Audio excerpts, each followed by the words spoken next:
Hello, everybody, and welcome to the Gail Opry 10th anniversary. I'm so proud to be a part of the first night of the Country Soul Songbook Summit.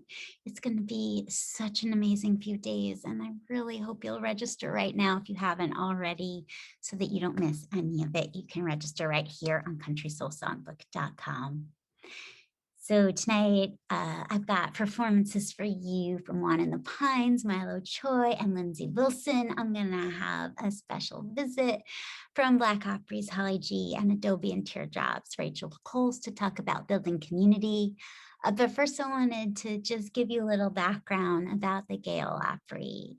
So back to 2009, I was really struggling with the fact that I couldn't stop writing country songs and obsessing about the pedal steel, even though I was in a punk band. And so when I found out that my band was going to be playing this big show that the Chandas were putting on together with another country band called the Low and the Lonesome, which featured Alana Redfield on pedal steel, I knew I had to take a chance and ask her to sit in on one of my songs. So I reached out to her and she said yes. And from then on, my fate in country music was sealed. So of course, queer and trans people playing country music, there's nothing new about that. Just what was new about what was happening here was that we were intentionally creating a scene. And there were a few bands that would plant the seeds of what would become this queer country scene here. My Gay Banjo, Humble Tripe, and a cluster of queer and trans musicians who were playing together in a bunch of different projects, including the Low and the Lonesome, which had formed in 2009, and the Invert Family Singers, which formed in 2010. And I just want to give a shout out to some of those musicians who made all of this grow. Alana, Julian Telementis Berlasky, who we're going to come back to in a moment, and Nell Geyser, Chris Parker, and Naomi Clark, and Bryn Kelly, who played auto harp and sang and was the host of the first 4 Gail Opries.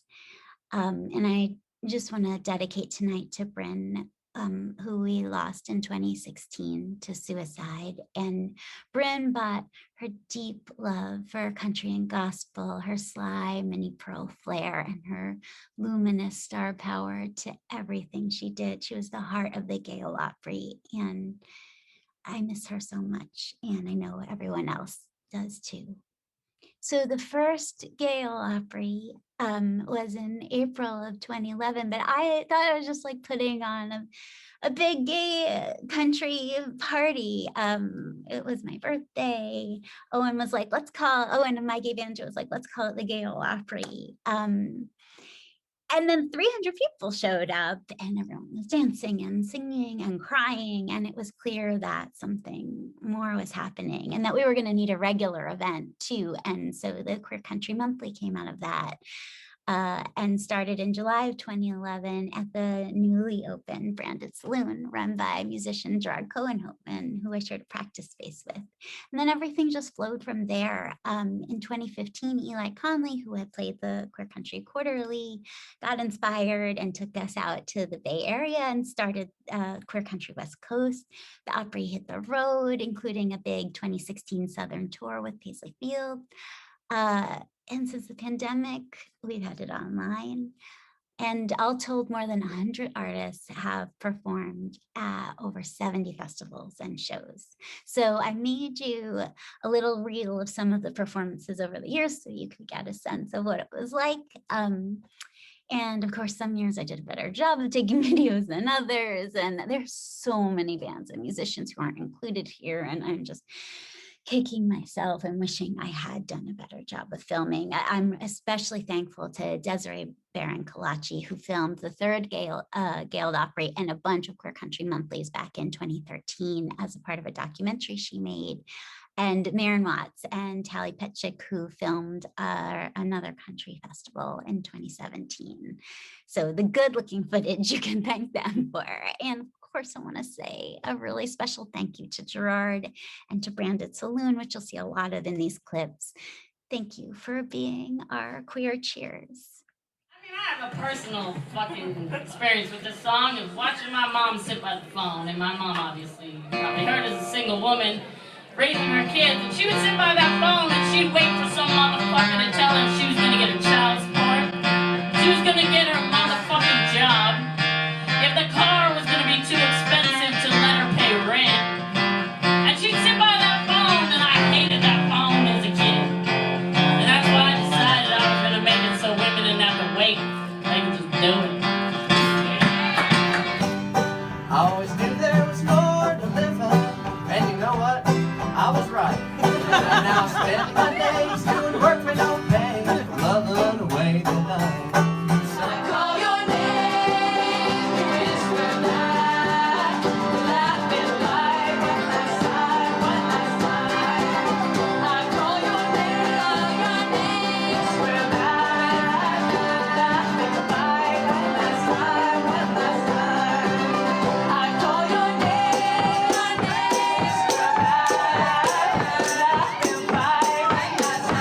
I'll meet you more than halfway there.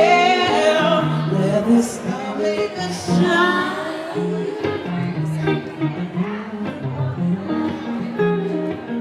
You say that you'll be mine, oh mine. Ocean water, whose power keeps the sea in black the sky. Should have told you when you found us, nothing is but more to die. And we'll walk the streets of gold. I'll have a new body. I'll have a new life. Ain't no worry, no sorrow in this wicked world of sin. I'll have a new body. I'll have a new life. Whether I'm still mad at you, let the poets pardon you if it means that I don't have to.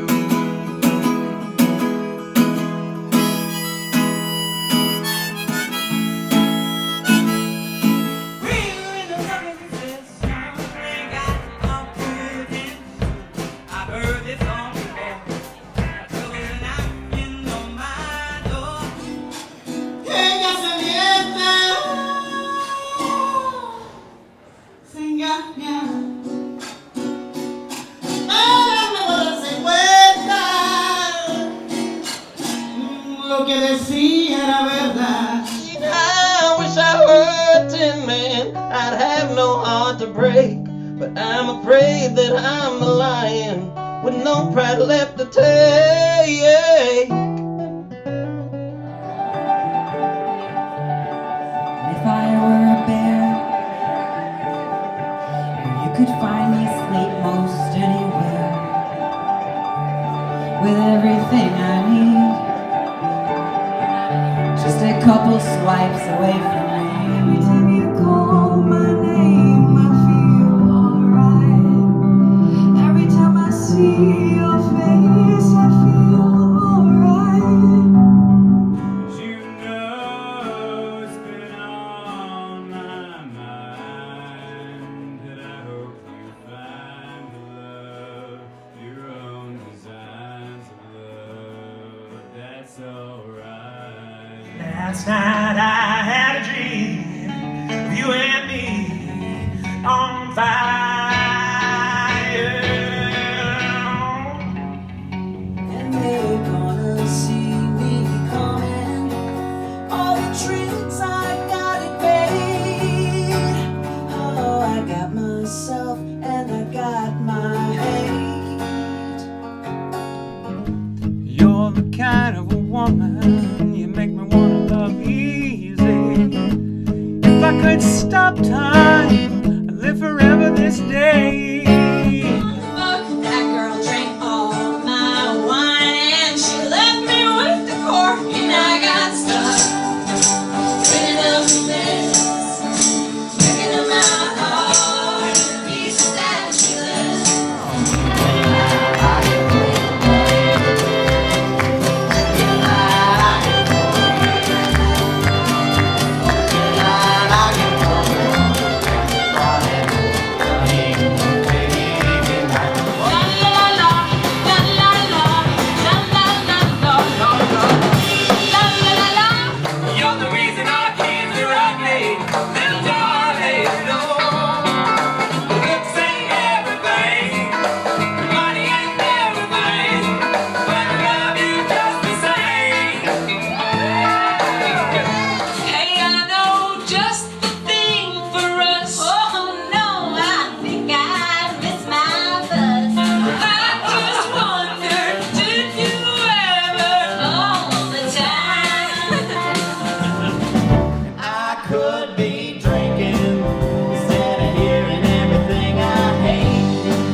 feels more real. My own words betray me. My lips should stay sealed. What do we have that they should want? We have a wall to work upon. We have work and they have none, and our work is never done. My children, my children. You really broke my heart. You left me sad and blue. You tore my world apart, and you took my girlfriend too. She thinks I'm cool. I can tell by how she's looking at me. Yeah, yeah, yeah.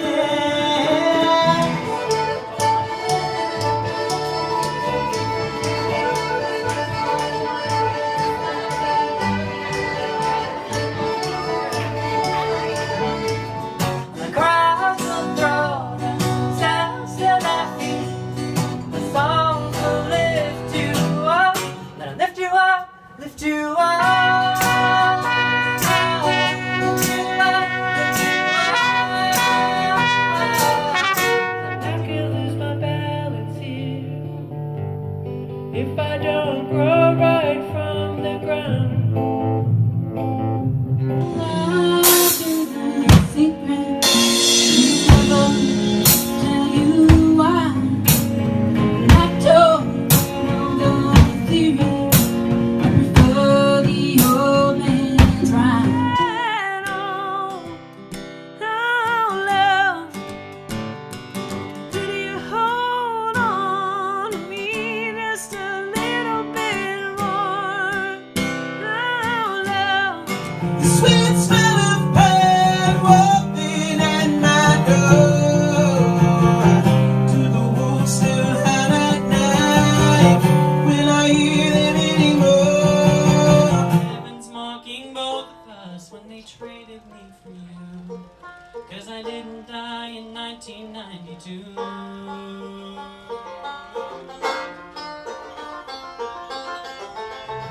Oh, you see, I'm never gonna stay in the thought of you, boy, until I got a little less on the line. No, I'm never gonna stay in the thought of you, boy, until I got a little less on the line. Can't help but stare, that's when I know I am a nerd. And you are science fiction, I am stern. You are my affliction, I'm a word. And you're another word, spoken true. We're broken too, so we can harmonize. So I can see your eyes when you come on home and come back to me. Come on home and come back to me. The battle together, I tell you, I'm all done. So, right, it's not fucking weird.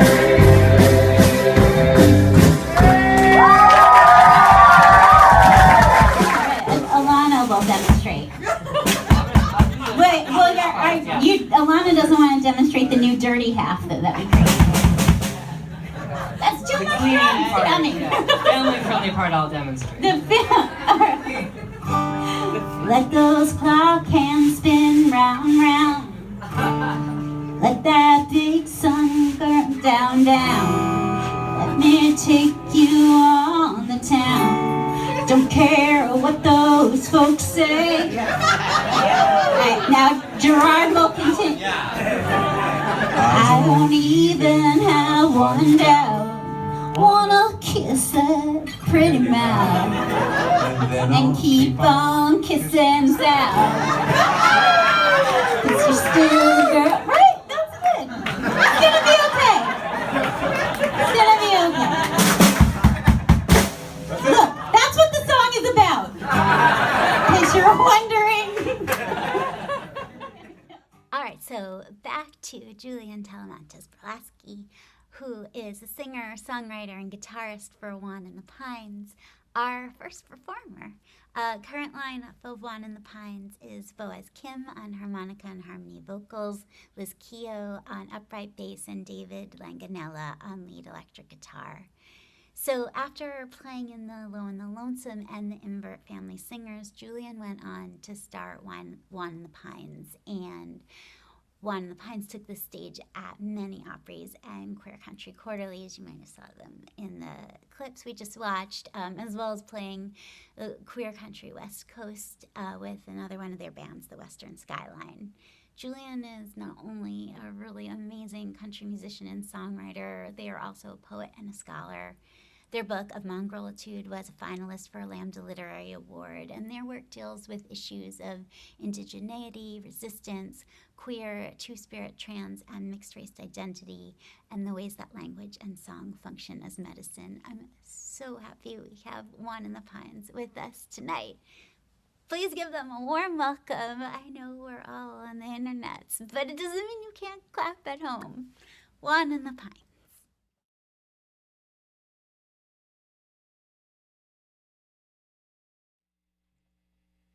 1, 2, 3.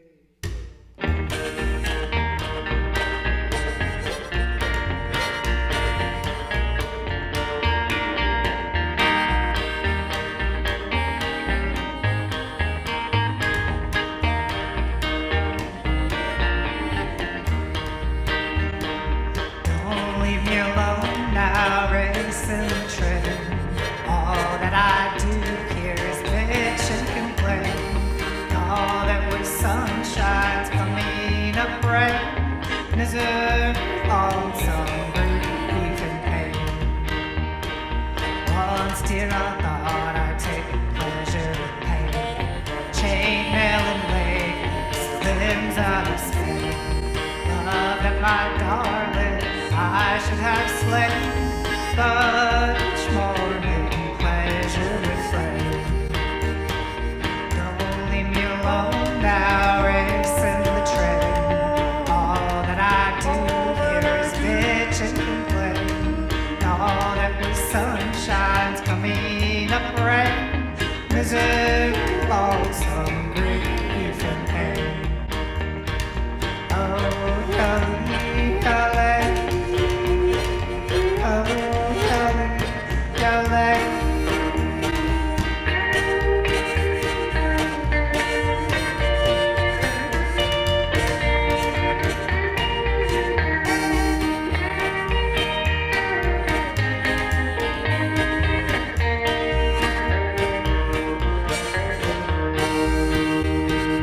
Dogs that hang on the western plain. Here I to study adverts and rain. Illegally carrying my white cane. Did I want it from you? Did I feel ashamed? Don't leave me alone now, racing the train. All that I do here is bitch and complain. And all that was sunshine's coming up rain. Misery, lonesome, grief and pain. Oh, golly, golly. Oh, golly, golly.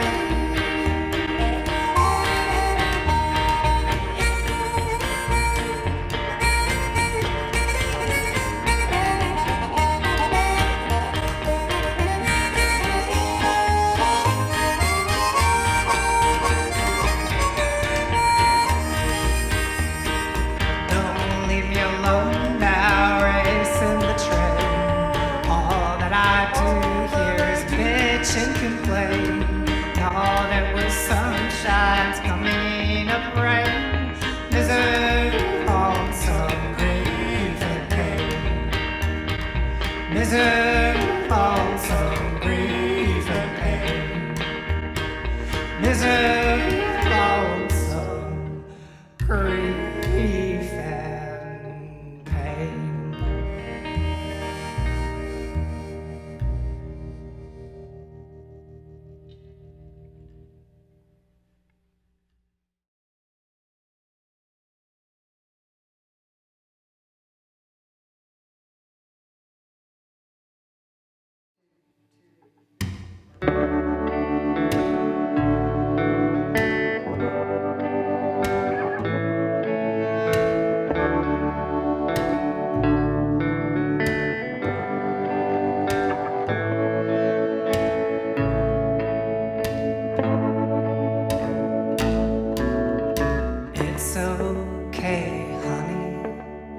And it's alright, darling, the sun's gonna still come up in the morning, and the deer will still come down to the river to drink.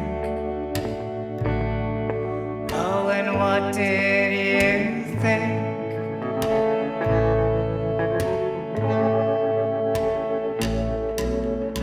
It's okay, honey, and it's alright, darling. The stars will still come alive in the evening, spinning their tails and wearing their garments of satin. From the grasslands to Manhattan,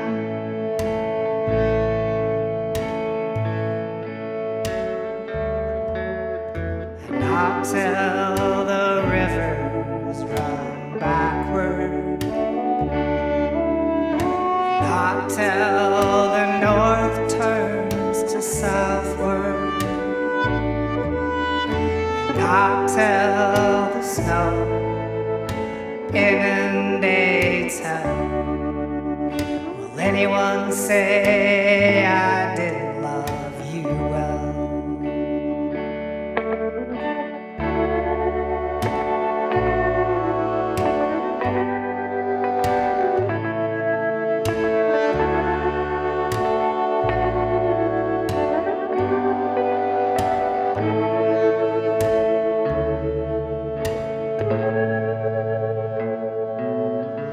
It's okay, honey, and it's alright, darling. Venus will dim the brim of the horizon, following the sun and reappearing in the morning. And we witnessed it happening.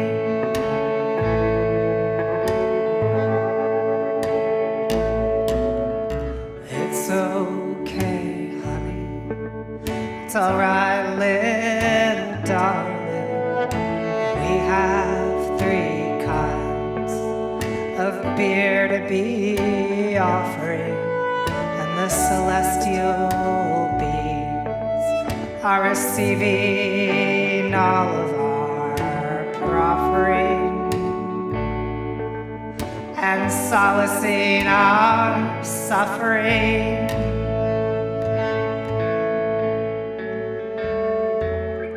Not till the rivers run backward, not till Polaris turns southward, not till the snow inundates her. Will anyone say I didn't love you well? It's okay, honey, and it's alright, darling. The sun's gonna still come up in the morning. It's okay, honey, and it's alright, darling. The stars will still dawn their cloaks in the evening. It's okay, honey, and it's alright, darling. It's okay, honey, and it's alright, darling.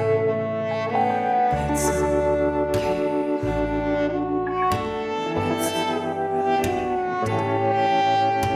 It's okay, honey, and it's alright, darling. It's okay, honey, and it's alright, darling. It's okay, honey, and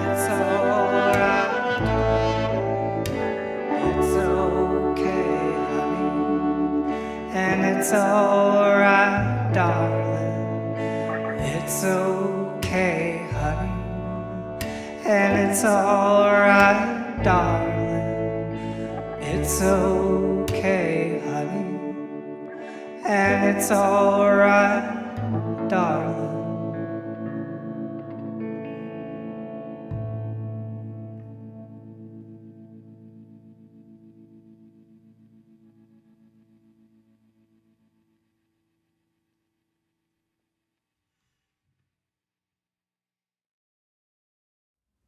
Our next performer is Lindsey Wilson, and I first met Lindsey back in June of 2011 when we both played at a Pride concert put together by Emmy Grant. And I just put on the First Gay Opry a few months earlier, and I knew that night from how much it meant to everybody that it wasn't going to be just a one-time thing, but I wasn't really sure what that meant, you know, what it meant to me, why I was doing this, you know. And Lindsey took the stage, and then she was like, now I'm going to play a country song I wrote, Lasso on Love. And as I watched her play this perfect, beautiful country song that has literally been in my head for 10 years, that was when it really hit me. I was like, oh, this is the point of all this. This is why we have to figure out how to make this space, because country music is coming out of all of us, whether or not there's a space for us in country music. So Lindsey came and played one of the first Queer Country Monthlies and has been a regular Opry star ever since. So first I wanted to share that early performance of Lasso on Love from that one of those first Queer Country Monthlies, and thank you so much to filmmaker Teresa Brown for this video. Now this song can be stuck in your head for 10 years too.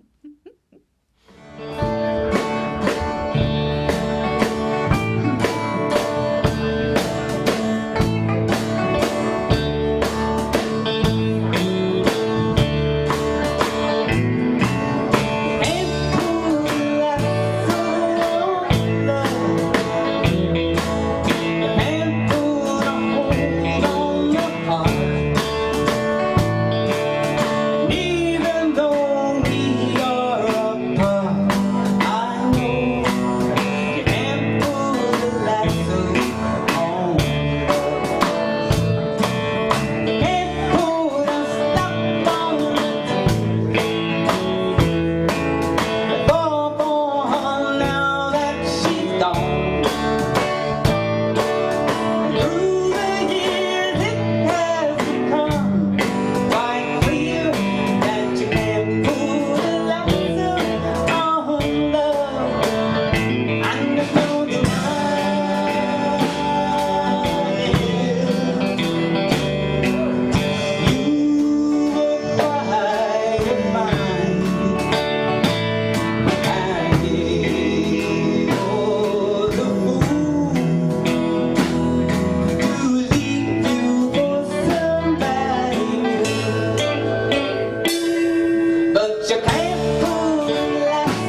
new song from Lindsay for tonight. And Lindsay is always doing a million different things. She has a new music video for her song Piece of Pie coming out soon, as well as an interview series on the creative process. And she just started Patreon. So I really hope you'll check it out and support her music. Please welcome Lindsay Wilson.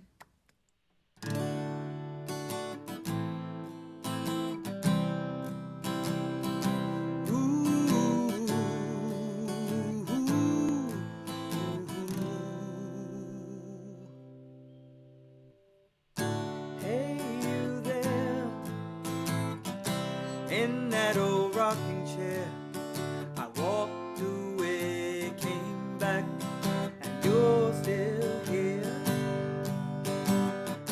Hey, you, what are you going through? The time is right and time's on your side. Say goodbye to the yesterday.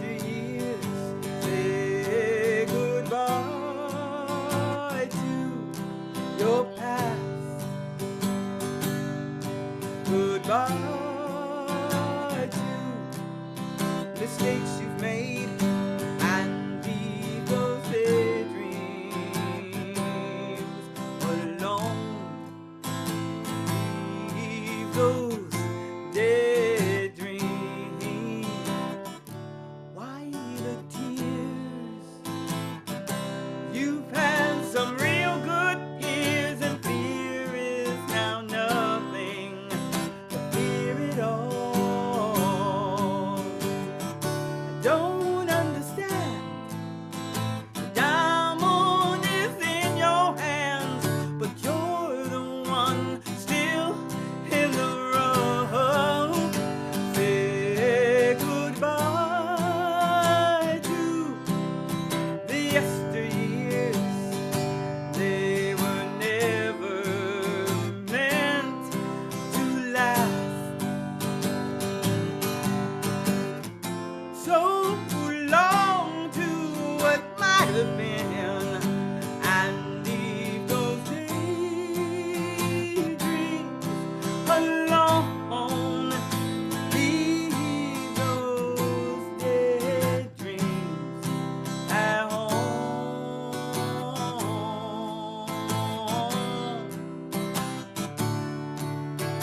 Do do do do do do do. Ba ba ba ba da da da da da. Ba da da da da da da. Say goodbye to lost promises, and hello, brand new day. For your life will move on without you, and your dreams will be home alone.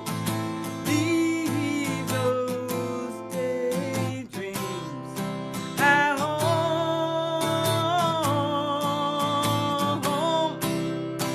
Leave those daydreams alone. Leave those daydreams alone.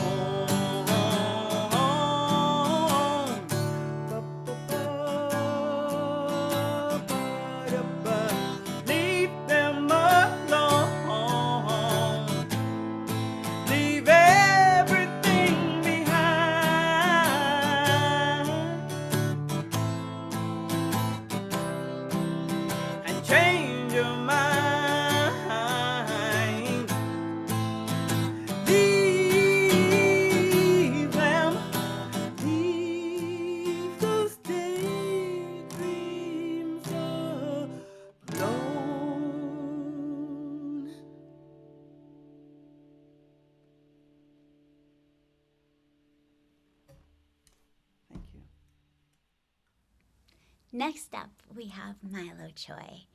And I first met Mylo when they were playing banjo in the band Small Talk. And Small Talk played their first ever show at the Queer Country Quarterly back in March of 2013. And they had a passionate following right from the start, as you could see in one of those clips we watched.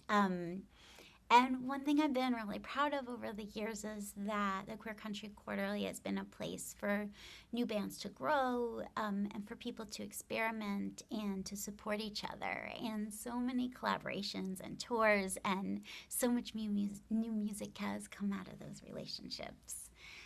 So after Small Talk split up, Mylo went solo and has played at the Queer Country Quarterly lots of times over the years.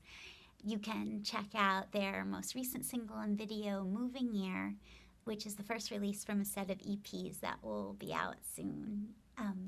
So please welcome Milo Choy.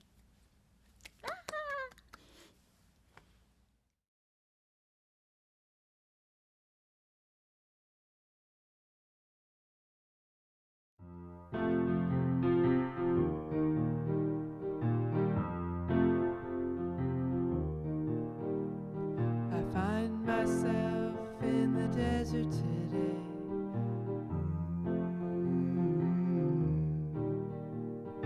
Flat and dry road beneath the sky.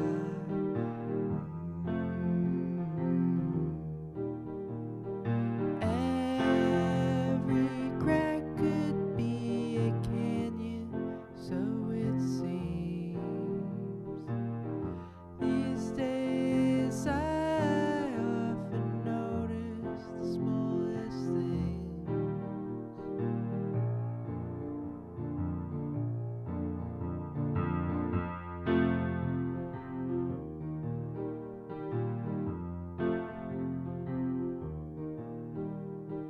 Cup your hands to direct the wind.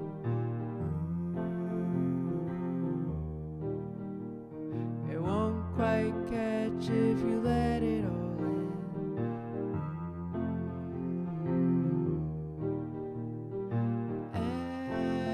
Every spark could be a wildfire, you would say. These days I often see you in the smallest things.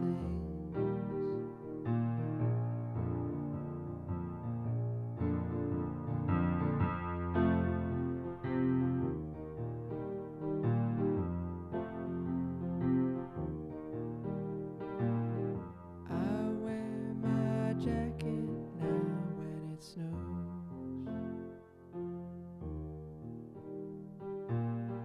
These days I'm not invincible to the cold.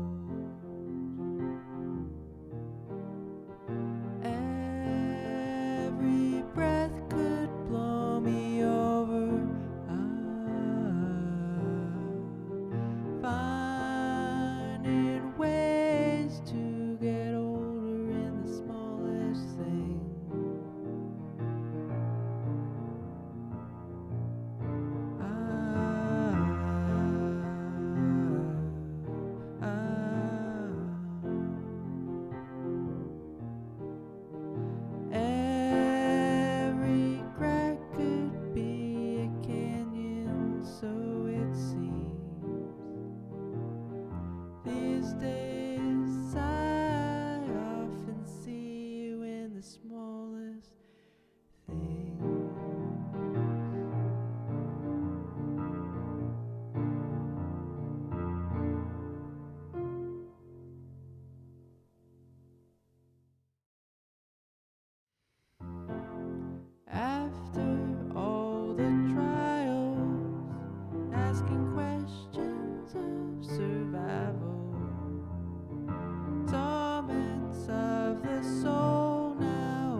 This love will make it on its own.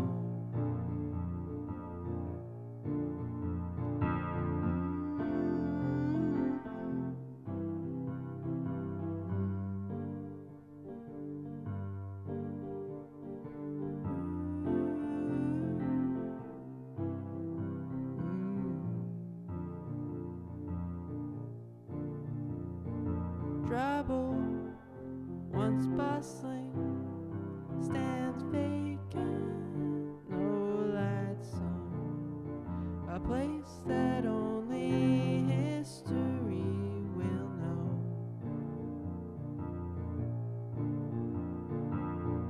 This love will make it on its own.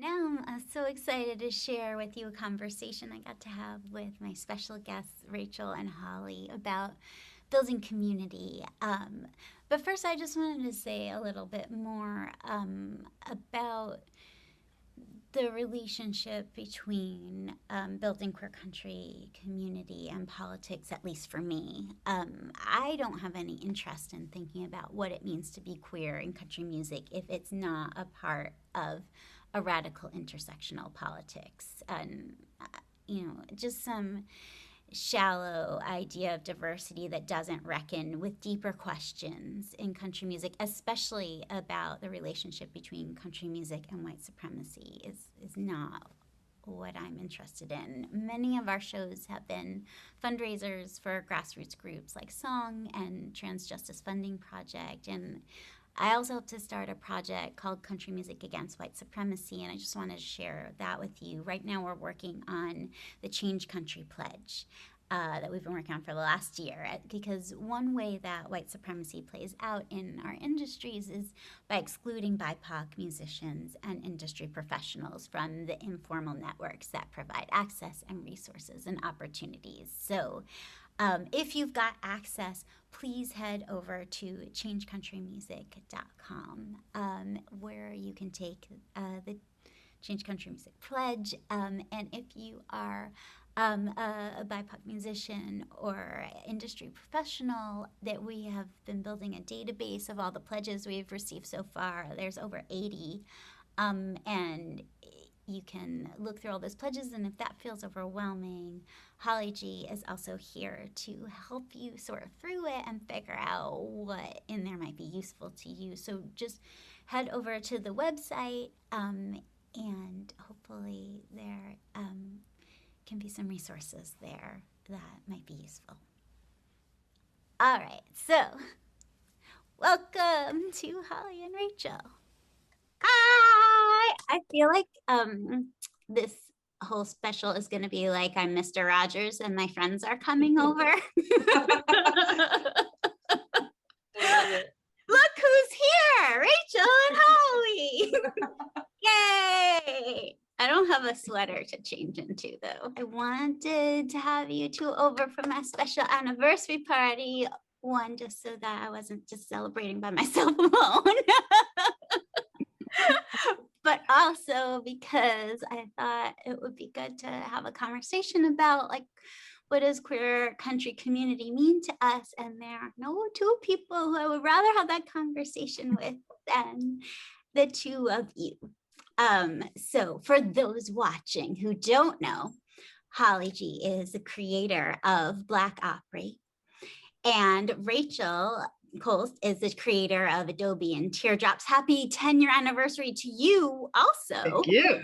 Yeah, so we're only a couple weeks apart. Does that make us like Irish twins? Yes. Irish twins from two different parents. And also creator of the queer country zine Rainbow Rodeo. And you both have also been just amazing supporters of the Gail Opry and the Queer Country Quarterly, and just me personally. So I'm very grateful to you for that. And I'm glad you could come celebrate and chit chat with me. Okay, here's your first question. So you both have created all kinds of spaces online, in writing, on podcasts, in person, that have been so important for building community for musicians and fans. And I was hoping you could each talk a little about what inspires you to do that work and to keep going when it's hard. I guess we're in Web 3.0. I'm not fancy enough to know about that stuff, but like, we know now that a lot of tech and media are following the sort of startup model where like you just churn out stuff, wait for it to go viral. And I think like that's not how humans work, and that's not how it's not really sustainable for learning about each other, just like on a human to human level, but also like art. So I think there always needs to be that level of DIY, even if we're not all like meeting at the pit in someone's like basement concert, but we have to create the virtual equivalent of that. And that's what Country Soul Songbook is doing and in a virtual space for now. And Karen has been doing in New York City, and it's been so exciting to see so many other like regular concert series pop up, especially in the South and cities down there. It's not that the musicians weren't there, but I think there is a sense that if we build it, they'll come, so to speak. So, it's exciting to see that change, and I feel really encouraged by it.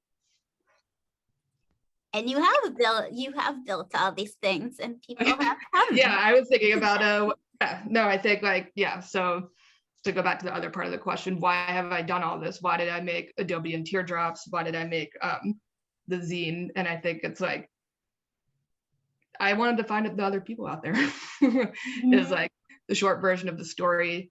And the zine, I think it hopefully, if it grows the way I hope it does, will be yet another way to create those connections. I have sold that zine at comic book conventions to people who weren't expecting to find it there, and they loved it. They had no idea that there were even queer people making country music. Also, I just think it's fun to create.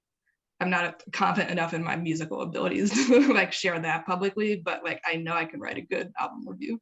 So I feel like this is the way that I'm contributing to building something that's been so meaningful to me, and hoping that I can invite other people into it. I love that. And I mean, the first thing I think of when you're talking about like what happens when people get to come together and make connections is just like all the pictures I saw of the house at Americana Fest, Outlaw House that you put together. How I had like, I mean, I know I didn't get to be there, but just looking at everybody hanging out, you could feel that energy and the love of all of these artists coming together and getting to be with each other instead of feeling isolated. Yeah, I don't think, I'm not going to say I don't think that we can recreate it, but it'll be interesting to see what it's like in the future. We have another Black Opry Outlaw House installation coming up in December. So I'm curious to see, but it was one of those moments where it's just like, you kind of feel like you're like watching from outside of yourself, because I just couldn't believe, like people kept walking through the door and I'm like, how do you even know we're here? Like, it was amazing. Like, and it was people I knew and I recognized, like Brittany Spencer showed up and Chris Pierce like walked through the door, and I think my jaw hit the floor because I didn't even know that he knew what Black Opry was. And then to see that, we were able to foster an environment that was so intersectional. We had so many other artists, not just Black artists, but we had Mia Byrne and Sarah Shook, and even just like artists who are not marginalized, but have been very vocal about supporting marginalized artists. People like Emily Scott Robinson showed up. And it was just really organically intersectional. And it was just like the kind of space where you felt safe, and we didn't have to try very hard to make it happen. It just naturally happened. So yeah, that was amazing. I'm really looking forward to see how that plays out in the future. But to get back to your question, what inspires me to do this? For me, I have been trying to figure out like how to get closer to music for a very long time. You know, I did, when I was in my early 20s, I did like rap shows, and I had a blog for like up and coming rappers and stuff like that. But I don't really listen to very much rap music. So it was one of those things where I was like, I'm doing exactly what I want to do, but I'm not connecting with the music. So it still felt like there was a gap there. And I eventually just kind of like drifted away from it. And I kept, you know, for years, I was just like, I got to figure out how to get closer to music. So to be able to like pick the music that I like, for me, it was about figuring out a way to make myself valuable in that space, so that I wasn't coming in and just taking up space. Because honestly, what I really want to do is just like have people play private concerts for me. So I had to figure out a way to do it that brought some value to the artists as well. So, you know, participating in these spaces and creating the spaces and things like that, for me, are just about giving a voice to the people that connect with music so deeply, but can't play it. I can't sing, I can't play an instrument. There's nothing that I can do, but you know, there's still that really deep connection there. So the inspiration for me when it gets difficult, and it definitely does, I go to Nashville and there's like whatever over racism going on. Like whenever I find myself in a space where I'm like, what is the point? Like, why am I doing this? This is like, sometimes you're like, this just feels stupid. Because you feel like so many things are like crashing down or like working against you. But then you remember times like at the house, and you remember that connection and the fact that, you know, it gives us pathways to connect with each other. And it also, for me, as a huge music fan, it's done something really special by making music a two-way street. As a consumer of music, it's usually only like coming out, like the music just comes at you and you don't have anything to give back to it. So it's been really meaningful to me to be able to create a way to give back to artists, because I feel like the music is such a gift for me. Like there's so much music that has gotten me through so many things. So now to have a way to give something back to artists, it just feels really good. That really resonates for me too. Like, okay, but you can sing. So like a lot of, I think part of what makes it work is like when you're doing all this labor because you love the music and you love your fellow musicians, and you just genuinely, like, you know, like you were saying, like you'd like to just have a private concert. Like so many times over the years, I just thought like, oh, I love this band who's playing, and I want to do this right now so that I can get to hear them play. You know, like these are just people whose music I love, and this is how I can make sure that I get to hear it. The other way that, like, you know, you're doing something right, it's like, it just like the second you started Black Opry, everyone was like, we've been waiting for this, you know, and you know, at that point you actually don't really have a choice about doing it anymore. I do think that our community spaces, places like Black Opry and Gail Opry and Adobe and Teardrops, these are like communal. So like I always tell people, I don't feel like Black Opry belongs to me. I feel like it belongs to anybody who shows up for it. But at the same time, as a person that is kind of like leading the ship, I have to be careful not to let all of the things that are being projected onto me become my reality. Like I can make it a reality for you, but I have to make sure that I'm creating that safe space for myself, because everything that's projected onto you isn't positive. I'm sure, Rachel, you can identify with that too. Anytime you have something where people feel like there is a press opportunity, they're like, wait a minute, you need to do this my way, what I said. And it's not always comfortable and it doesn't always feel healthy. So you just have to be careful and make sure that you're doing it in a way that still, you know, honors who you are at your core, which is why I think the queer spaces are so important, because when you are a queer person and a Black person or whatever other marginalized identities you occupy, you have to make sure that the things that you're doing are really represent who you are and are not detrimental to any different part of you. When you think about the future of queer country, what do you imagine? What would you like to see? Accountability. Yeah. That was my whole answer. Okay. All right. Yeah, I hope everyone watching this knows like there are people out there. We all want to connect. And also, if something doesn't feel good, if there's, an opportunity where you enter it and you're feeling like, this doesn't feel right. I'm feeling pressure to do things I don't want to, or I'm not feeling true to myself. This person isn't treating me well. And that's, a band, an artist, any kind of project. I'm not trying to subtweet. I think like we need to be like really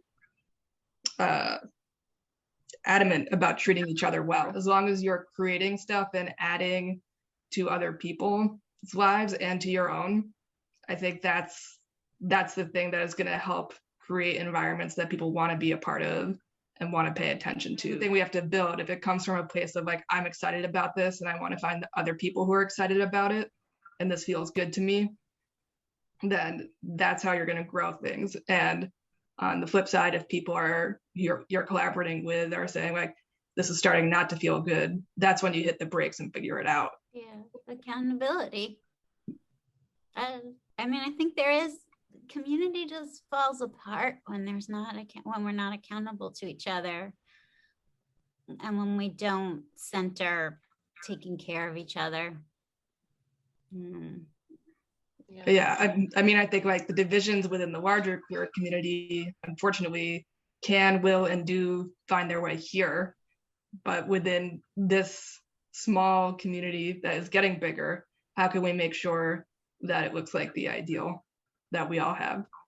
I think the best way to cast out those divisions is to see people, individually, and respect that and honor that. Because when we don't, we're kind of betraying everything that we're working towards.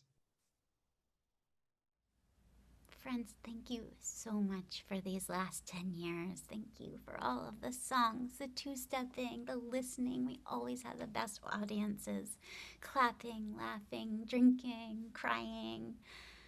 Thank you for sharing your cash to support the artists and to support fundraisers for grassroots social justice groups, for helping out in a million different ways, from spreading the word to running the door, especially to everyone who ran the door, for volunteering for country music against white supremacy and committing to asking hard questions about what transforming country music could look like, for showing up again and again, year after year, with so much love for the music and for each other. Thank you for building this space with me, and I hope we can keep working together to try and make it into what we need and to make it feel like home. And I'm so happy that we can be a part of Country Soul Songbook Summit tonight, because to me, Country Soul Songbook is about creating this kind of transformative space for country and roots and Americana music that I've been longing for. And if you're here with me tonight, I'm guessing you've been longing for it too. And I really hope that you'll register and be a part of the next few days and get involved. And there's so much good stuff coming up. So I can't wait to see you at the rest of the summit.